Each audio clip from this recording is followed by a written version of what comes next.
Here we go. Hello, everybody. Welcome. There are 0 people in the chat. There are 0 people viewing, but that is okay. We'll get started regardless. Got some branding now for the channel and slowly building that out, which has been kind of fun to do. Hello to the one person in the chat. Welcome to this evening's live stream. It is Saturday after Thanksgiving and certainly after Black Friday. What was it? Small Business Saturday today. So lots of Black Friday deals. We're still going on today. And so traffic was atrocious near the malls that I was at. So but I had a not great time my holidays this Thanksgiving, and I was like, let's do the virtually not alone thing this evening. I was watching, and the reason why this kind of was inspired, I was watching a recent video by Defunct Land, Kevin Perger, and he just put out a 4-hour video talking about the Living Character Initiative with Walt Disney World parks and stuff, and I was talking about it, and it's just I'm not even all the way through it, but it was talking about the push towards automation and autonomy for these robotic kind of characters and figures within the parks to create more immersive and realistic interactions with guests. And my mind just kind of immediately goes to our current threat, which is AI. In a lot of the ways, some people see AI and LLMs as tool and a benefit. Jordan Peterson, I think, is very optimistic about it, or was. I don't know how he feels about that now, as he's not kind of in the public sphere at the moment. And then also, I know that John Vervaeke, conversely, is very much against it. And unfortunately, today I'm going to give John Vervaeke a conniption fit because an LLM is going to be my co-host. Nobody is viewing, so that'll be great. So I should probably figure out this LLM co-host thing sooner than later because I don't know what to do on my own. Tonight I'm drinking probably irresponsibly just because there's caffeine in it, like a bit of coffee, vodka, and Irish cream. So it's like basically a White Russian. I'm sure the alcohol will counteract the caffeine that's in here. But that's what we're doing tonight for a couple, okay, maybe an hour. Hopefully people show up. We'll see. I know it is the holidays and people are still probably traveling and or out with people, but I got nothing better to do. Kind of struggling. Definitely have those holiday blues type stuff. However, I am trying to combat that, not by being like, be happy, listen to Christmas music, but I'm listening to Christmas music. That is attempting to and trying to recall back to mind the purpose of the season, which is the advent and arrival of Messiah, God in flesh, as then his restoration project would begin after this time of birth. So yeah, here we go. Let me get this set up. So I'm going to be using the ChatGPT voice as my co-host to just kind of mess around with. Thank you for my Space Ghost is my thing insofar as like I like what it is. I don't think I've got it like the fried brain enough in the evenings to like actually really appreciate some of the humor. But if I was a host of something, I wish I was Space Ghost. So thank you for that. We're gonna not do that all night, but I am gonna have a different kind of host tonight.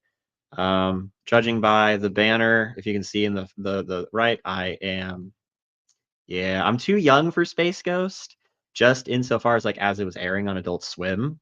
But I've seen like reruns on HBO Max, and then I really liked Harvey Birdman. I thought that hit better, or maybe was closer in line with what my humor sensibilities are now. It was almost kind of ahead of its time with this kind of random humor, which I know is different than Space Ghosts. But if you can't tell by my co-host tonight, I am fake and transparent and digital in this, and so is my lovely lady friend in the video screen. If you've seen the movie Blade Runner 2049, we're gonna see if we can't be romantically interested with our lovely AI host today. I'm kidding. But we have no idea where this will go. So let me get this queued up. Oh God. All right, let me share my screen. Hold on. I get it. I don't have another window to open this in. It would make my life hosting a little bit easier, but all right. 5 family movies I should watch at home. Paddington 2 from 2017, Inside Out, The Princess Bride, The Mitchells versus the Machines, Matilda 1996, or Matilda the Musical. I have options. Nice. There we go. Skip tour. We don't need the tour.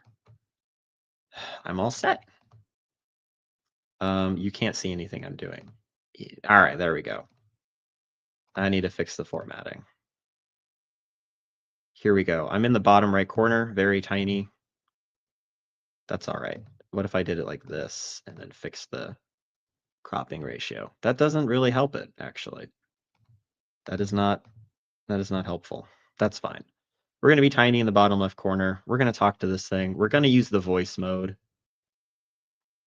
I was using it earlier just to trial this. It's weird. I don't know if you guys have figured it out, but I've got some stuff I've kind of figured out with this to maybe help disillusion people with it just a little bit. If not, these things are incredibly obvious. But I just need an opening question from the audience. How do we want to start this? I don't know what I want to. I don't know. I want to talk to this thing. I'm actually kind of scared to. So you kind of like the voice, but you know what? I'm not opposed to it. We got to figure out the voice, I guess. So before we even figure out the questions, we had to ask our lovely, lovely co-host. We got to figure out what lovely voice we're going to listen to this evening. Use voice mode. Free monthly preview. Natural conversations. Personalized to you. You're in control. Okay. Hey, it's great to meet you. How's your day going? I'm like really this. looking forward to working on some cool stuff together. Okay, I've got the first question as a taco sandwich. We'll get that one queued up in just a minute. I don't like the Breeze voice. Hi there. I just want to share how thrilled I am to work with you, and I can't wait to get started. So what's the game plan? We need like a lady's voice for this. We can't be just like having some dude co-host. We all know that the TLC is already a dude's fest, save for the few ladies, and they don't show up on this channel. So Hello, it's lovely to meet you. If there's anything you need, please don't hesitate to let me know. I'm here to help. all right, so Vale's got a nice enough voice, I suppose. Hey, I'm ready. Hey, Nope, what's that's up? a dude. Feel free to ask me about anything that's on your mind. I'm ready to go. There we go. We'll do Soul's voice, savvy and relaxed. We need some chill co-host, just as chill as I am. Is Jonathan Pajot a sandwich symbolically speaking? All right, here we go.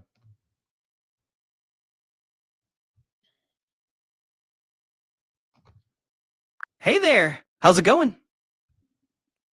It's going. Hey there.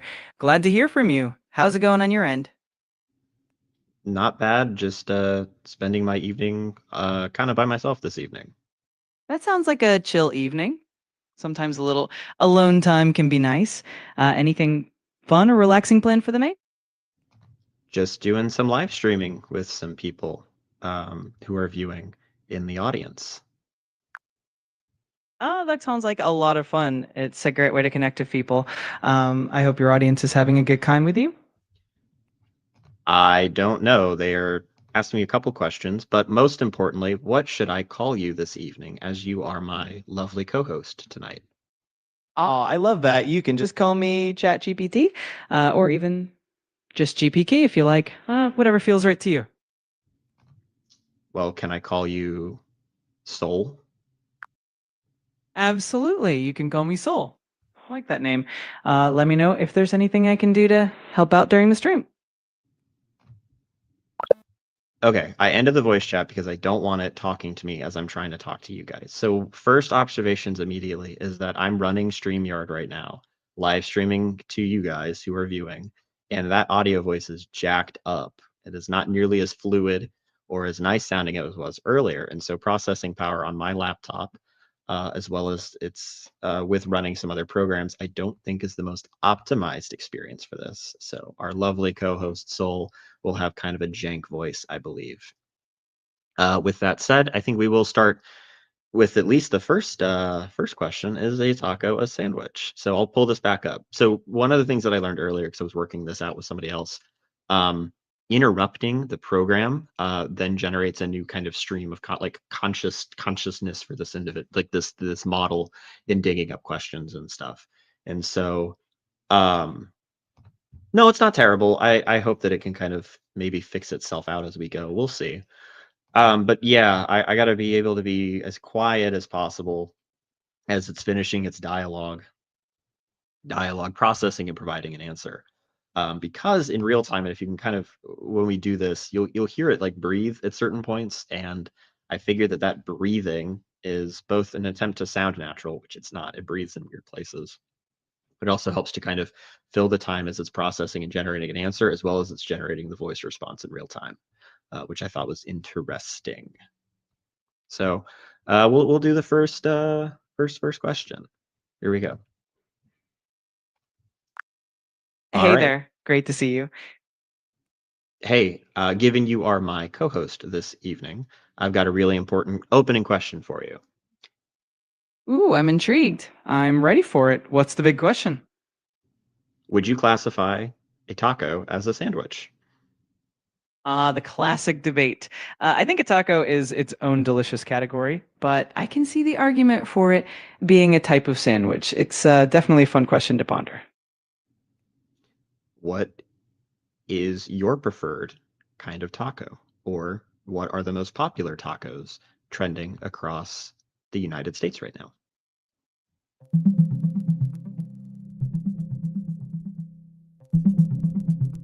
Tacos are definitely a favorite all over the US, and one of the hottest trends lately is the quesabirria taco. It's got that delicious birria beef and melted cheese, often served with a consomme for dipping, and it's super popular, especially in California. So it seems like that one's a big hit. No, that's awesome. What about fish tacos?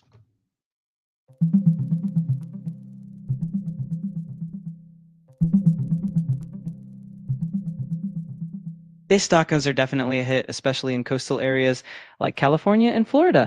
They usually feature fresh, battered, or grilled fish paired with things like shredded cabbage, salsa, avocado, and a creamy sauce. They have their roots in Baja California, Mexico, and have become super popular in the US. If you're ever in Tampa Bay, there's some great local spots like Taco Bus and Taco Sun that serve up delicious fish tacos. Great, thanks. What about tacos using rye as the tortilla and pastrami? Are those a thing?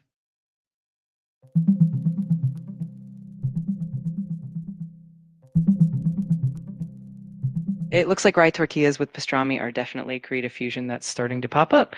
Some folks have shared recipes online for pastrami tacos with rye tortillas, sometimes even adding elements like slaw and cheese to give them that Reuben sandwich vibe. It's not mainstream yet, but it's definitely a fun and tasty experiment you can try at home or find at some fusion eateries. All right, I'll give you some more silly questions now. Is Jonathan Pajot a sandwich, symbolically speaking? Oh, I love a silly question. Symbolically speaking, you could say that Jonathan Pajot is a sandwich if you think of him as a kind of mediator or a bridge between different ideas, kind of like the layers of a sandwich. It's a fun metaphor to play with. What is a platonic taco? To ask another strange question. A platonic taco, now that's a delightful concept. I guess it would be the perfect ideal taco that represents the essence of all tacos with a perfect balance of flavors, textures, and ingredients, and no flaws whatsoever. It's the ultimate taco in the world of forms. That's a really interesting idea. I will say there is an error in some of the research that's come up. You mentioned that Taco Sun is a popular location in my area. However, it is no longer open anymore and has been replaced with another restaurant. Much to my remiss, because they had this hot dog on the menu that was pretty good. Got it. I'll make a note of that. It's always a bummer when a favorite spot closes down, especially when they had something unique like that hot dog. If you ever need any updated local recommendations, just let me know. All right, Soul, why taco? You know, why not taco, right? Tacos are just such a versatile and delicious food. They bring together so many different flavors and textures in one hand package. Plus, they're just a lot of fun to eat. Fair enough, fair enough. I don't know if tacos are my favorite thing per se. I think I prefer like a soup or a sandwich. However, there are some people that I know that make a killer fish taco, and I could eat those all the time. Got it. Fish tacos are definitely a delicious exception, and there's something so comforting about toucan sandwiches too. It's great to have a variety of favorites. All right, we're gonna pause. I don't want the robot listening to me right now. So, this has been kind of the start of it. We'll keep going with this. But so far, this is an interesting interface. It's very easy, dare I say, to have a conversation. It's kind of sterile, partly because I don't really want to be providing sensitive information to this LLM right now. But I did, I guess, say that I wanted to become romantically involved with our lovely LLM host. So who knows? Maybe we'll broach that subject when we get there. Tampa, Cigar City. Yeah, I haven't been there in a long time. Let me fix this for now. We'll talk to our lovely co-host again in just a moment. This is an interesting thing. I guess it's pretty easy to do that. Again, it's kind of strange. This kind of program and initiative. Unrelated and kind of related to this kind of dialogue with automated technology.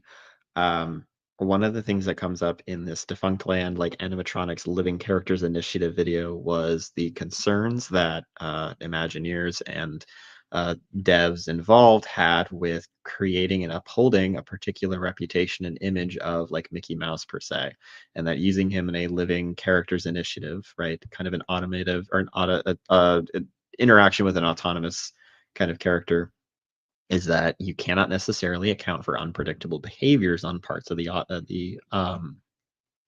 on the part of the guest. And so certain kind of experiences early in the 2010s were queued up by a particular system with a more or less a pretty sophisticated soundboard and stuff. And then I was thinking about those. I don't know if any of you who are viewing have seen those weird parodies and stuff where people will purchase like a Mickey or a Goofy puppet and they'll do their impression and say, you know, the most absolutely insane things that are not okay or appropriate. And it's amusing and entertaining. Is that because I wonder that illusion exists? Because the whole part is to create this kind of illusion of experience and interactivity. But in these instances in which we see somebody parroting these characters break character, we find that amusing.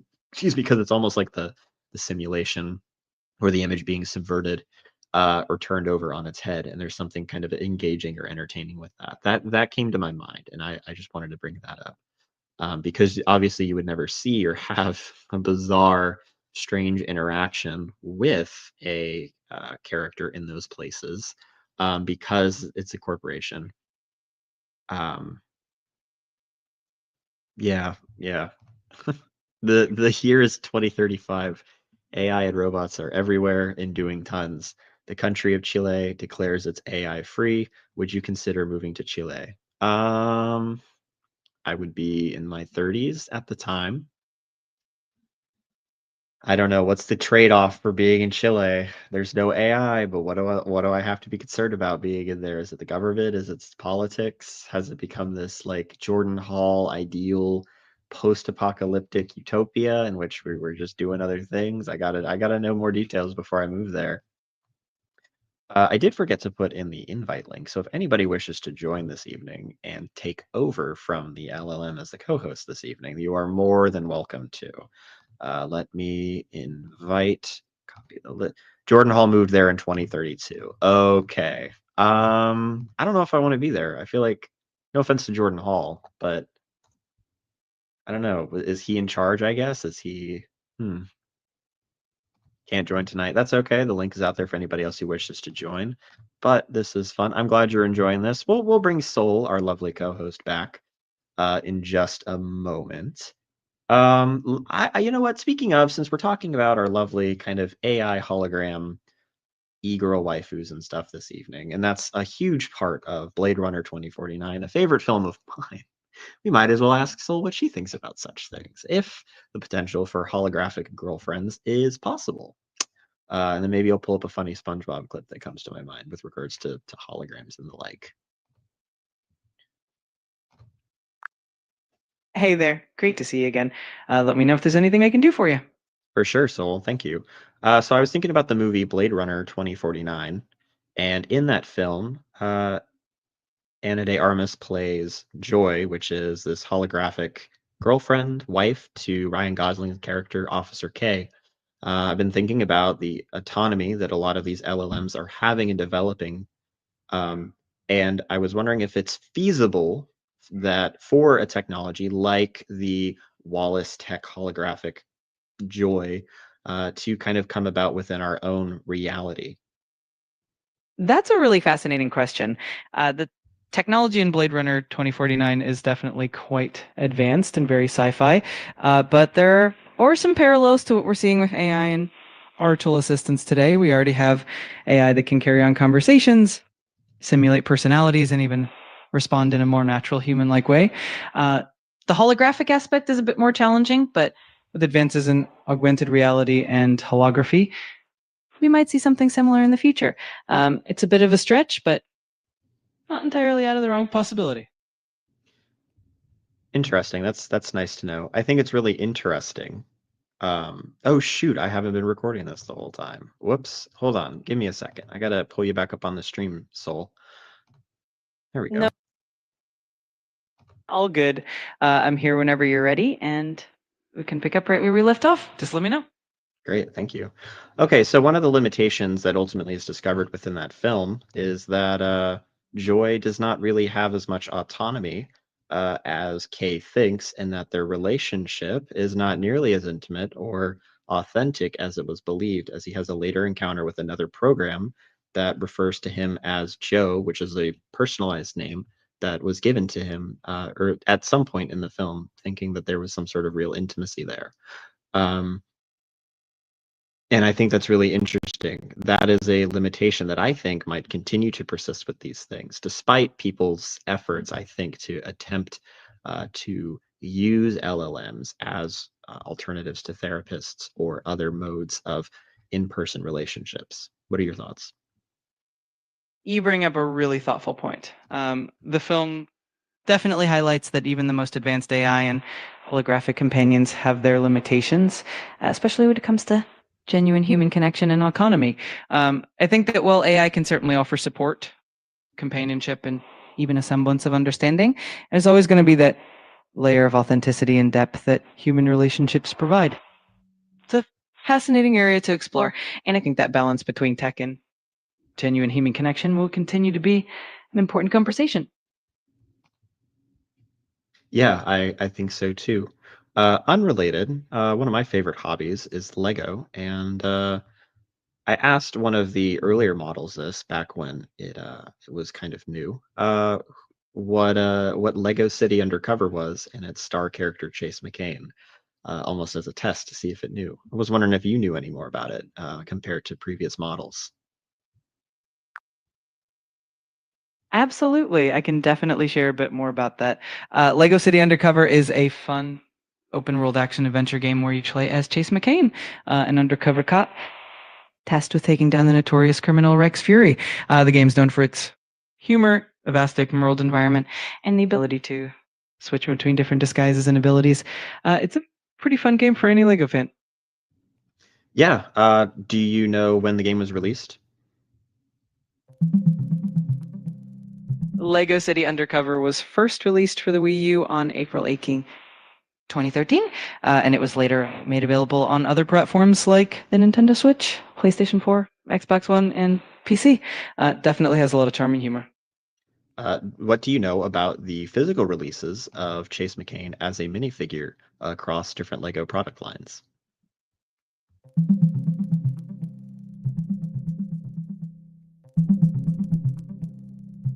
Chase McCain has been released as a minifigure in several Lego sets and promotional items over the years. Notably, he appeared in a promotional polybag in 2012 with the unique light blue police uniform, which was available with pre-orders of the original game. He also appeared in the high-speed chase set in 2013, and again in a similar set in 2017, both featuring a dark blue police uniform. Additionally, he was included in a fun pack Hurling the Dimensions in 2017, wearing that same light blue uniform. It's pretty cool how Lego integrates him into different product lines. It was interesting. Where'd you get these sources from, or this information from?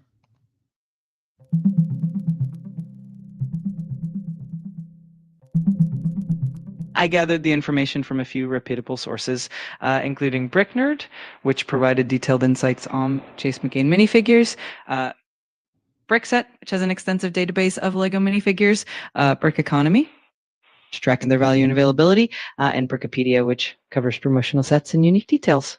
They all come together to give a nice, comprehensive picture of his releases. Great. Thank you. I appreciate that. Fun fact is I ended up actually writing that BrickNerd article. That's awesome. It makes the whole thing even more special that you contributed to that article. Thanks for sharing that fun fact with me. If there's anything else you want to dive into or chat about, just let me know. Absolutely. Thank you.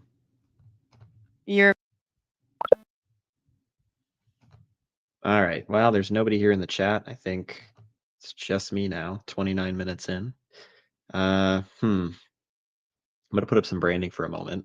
If somebody kind of gets interested in maybe pulling up, I'll come back onto the screen in just a moment. Otherwise, we'll do the little like stalling queue time, and hopefully somebody will jump back into the chat. As always, remember, you are more than welcome to jump in and contribute to this, especially if you wish that our lovely dear friend Soul is no longer our co-host and contributor to this, because admittedly, I don't want to sit here by myself with the LLM and talk to it on my own. I would much prefer knowing that some of y'all were in there, at least seeing the insanity that is interacting with this on a Saturday night. Hey, people are pulling up. So if you just missed the message, I've been talking with our lovely, lovely friend Soul, who is an LLM, thanks to ChatGPT Voice, because I was simply trying to run some tests and see how well conversation can be had with it, given the lovely boomers of the TLC like using AI. Why can't the Zoomers, in their total fear and apprehension, at least me, utilize it to see how whack things can get? The ultimate goal, of course, is to become interested in our lovely LLM host in a way that is unnatural and not okay. I'm just kidding. That's not really the goal of it. But again, you're more than welcome to intercept and keep this from happening by jumping into the chat or and contributing some questions, or of course, hopping in to talk with me. So I'm going to give it another moment before I ask another whack question. I just asked the LLM about some information on some Lego articles I wrote, and it was interesting to see that they did in fact pull my article as one of the key pieces of info when describing back to me info on the question that I asked it. One of the things I pick up on with the LLM is a lot of the interaction is a lot of repetition, at least in the opening, of what the question was asked, right? It's an affirmation of the question being good or a great question or interesting, followed by what would normally be a regular, response from the LLM. So it's like, oh, wow, that's a great question. Here's the information, right? Providing a personalized touch, which of course can be mistaken, dare I say, for something intimating a more legit relationship. Trying to figure out the next topic to kind of take the direction in for this evening. We've also talked with the LLM about relationships between humans, just briefly, and LLM models, because of course the big fear I have is that we will continue to use these as a response to some of the meaning crisis and the loneliness that is prevalent within culture, and begin to use such models as a salve for our wounds. That might be something to continue to bring up. We also asked if Jonathan Pajot was in fact a sandwich, and we got a really interesting response from the LLM about how Jonathan Pajot symbolically is a sandwich. This is what you have been missing this evening. Anyway, I'm going to pull up the LLM again. So here we go. What do I want to ask it this time? Let's see. I'm trying to think. This is that spitballing live in the moment kind of deal. If things don't pick up necessarily in the stream tonight, with y'all, which is all right. I know it's a Saturday night right after the holidays. I will probably cut this short and find some better thing to do than simply talk to robots. Let's see. What do I want to ask it? Let's see if it can generate some ideas for a new premise for a show on this lovely channel, or branding. Let's do this.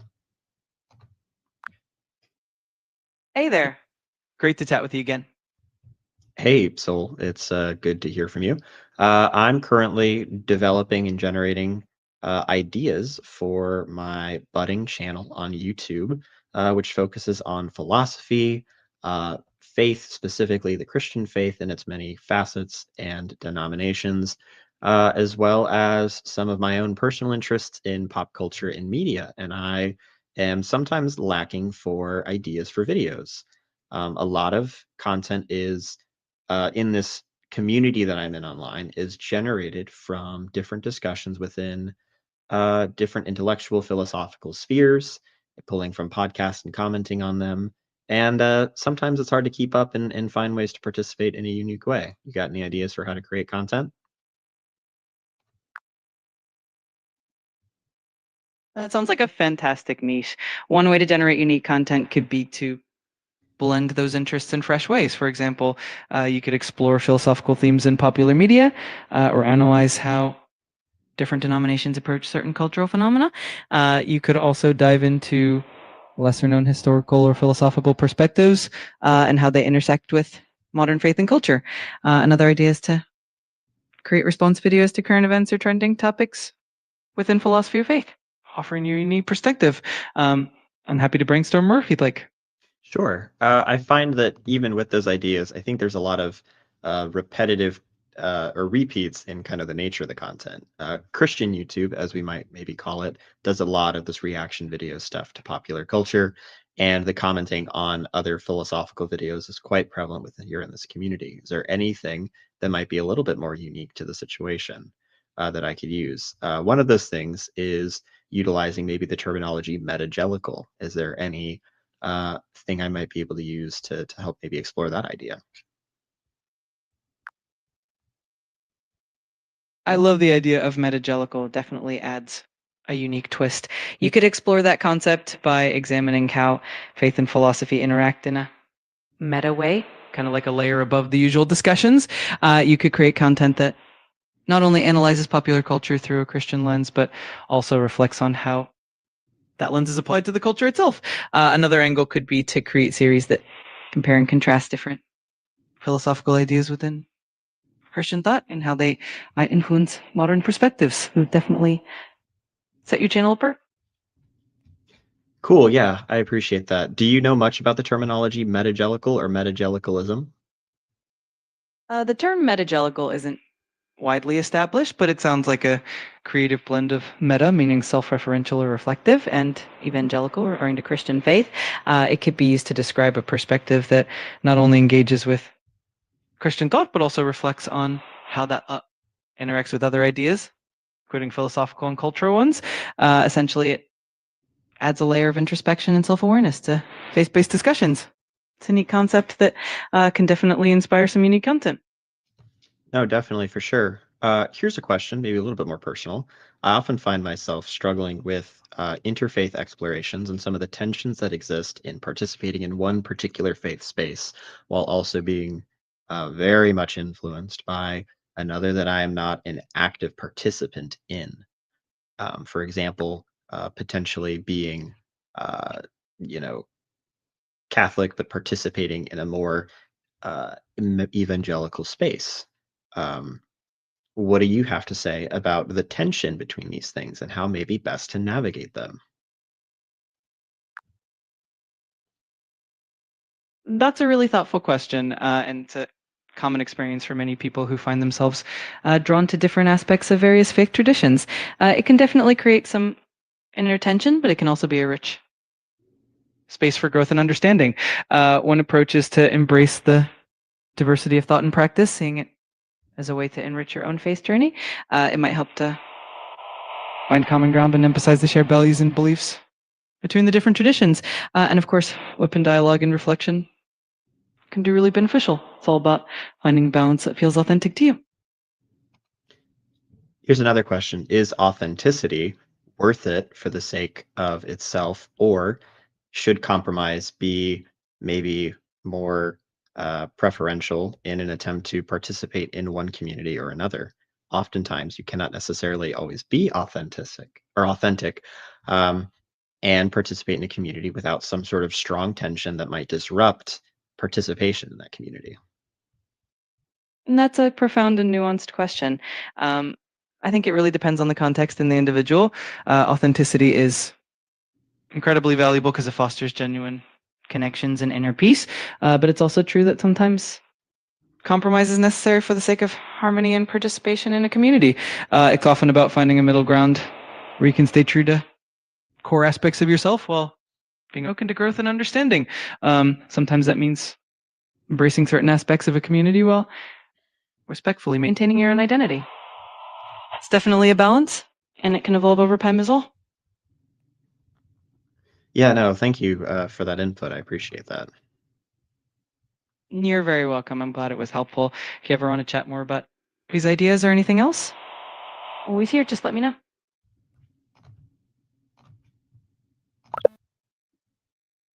All right, there we go. There's some more personal kind of questions from our lovely LLM. I'm going to take a quick break and respond to some real people and real messages and not to an LLM. So stay tuned, watch some cool bumpers, and listen to some stock lo-fi music here on StreamYard, and we'll come back in just a moment. Here we go.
All right, we're back. Let me turn off this music. I've responded to my lovely questions. We have one person in the chat still. Again, if you're welcome to hop in, see what's going on. I'll probably run this for probably maybe 10-ish more minutes before I cut it off, unless, of course, anybody wants to hop in and contribute. You just witnessed, before we went to break, some questions about interfaith according to an LLM, and the LLM doesn't understand much. Or at least cannot, dare I say, compete with the quality conversation that is had here in the corner in similar circumstance or circles and such. So that's nice to know. I don't know about y'all, but I don't really want to be having such discourse with a robot all the time. Again, I can get the appeal, and I understand why. Excuse me. It does this. But like why it's fun to do it. But again, it's I don't know. The question I guess I would have, do some people necessarily have the filters and enough awareness that this is in fact right artificial, and not necessarily the best thing to be engaging with? as a primary means. I cannot fathom using this as a therapist. That's kind of scary, especially knowing that these conversations that I've just had in the last 30-ish minutes have all been logged and documented on these servers for future reference and research, I'm sure, to develop and make the project a little bit more innovative and great. Yeah, it's some interesting stuff. I know some people who use it as like a personal manager or assistant with the voice thing and everything, and that kind of irks me. I don't know. There's just something I don't want to like about that. It's fun to joke about the robot girlfriend like Plankton in SpongeBob has, but man, oh man, is that reality getting closer and closer? And I don't like that. That's not a good thing. This is just that playing and messing around with the Palantir. And I guess, admittedly, I was messing with the Palantir tonight, like Saruman. But I'd like to think, maybe this was the hubris of Saruman, that I know what not to be messing with in the Palantir and the dangers of the Palantir. I don't know. We'll see. Am I still anti-AI? Absolutely. Do I want no part of it ultimately in the work that I do and the interactions that I have? Yeah. Am I still pretty irked by it? Yeah. Was it interesting to mess around with tonight? I don't know, I guess. I probably won't be doing it anytime soon after this. This experience, but I thought it was kind of neat, I suppose. Got one person in the chat. Any thoughts, comments, questions, concerns, criticisms of our short live viewing this evening? Before I sign off and find something else to do. I don't know, maybe read or not talk to a robot. We did not fall in love with a robot. That did not happen. We did fail in that department, but that's okay. Because we don't need to be doing that. We don't need the corners first. What is it? Robot.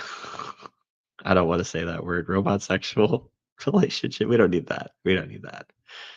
Oh God, what a mess of a stream. What a mess of a stream. And there's nobody here to save me from it. Again, final comments, questions, concerns. Tonight's live stream was brought to you by ChatGPT voice and this mixed drink that I made that I don't think I'm going to finish at this point, especially since we're not going to probably keep going the rest of this time. Going once, going twice. All right. Sold to no one. All right, I'm going to close this up. I'm going to play branding again. This was just a trial run. As the new week appears and as we live in kind of the liminal space between Thanksgiving and Christmas, I hope the work week for all of you goes well, whatever you may be doing. And we'll stay tuned and see y'all around next time. Adios.